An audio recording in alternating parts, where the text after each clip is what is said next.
এটা বললাম যে এখন আমি নিয়ে নিছি, আমি মাপ চাইলাম আপনাদের কাছে যে আমি জীবনে কখনো এগুলো করবো না। এখন আমি বুঝতে পারলাম যে আমার এটা অন্যায় হয়ে গেছে, আমি রেখে দিলাম। ঠিক আছে, হ্যাঁ সেটা বেতন, এটাতে কি বেতন খাওয়া হবে? এটাতে কি বাড়িতে চাউল কিনা হবে?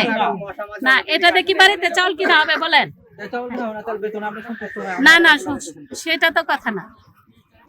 আমার যেহেতু উনি আমার প্রধান শিক্ষক, ওনার কথা আমার শুনতে হবে, তাই না? আমি বলছি যে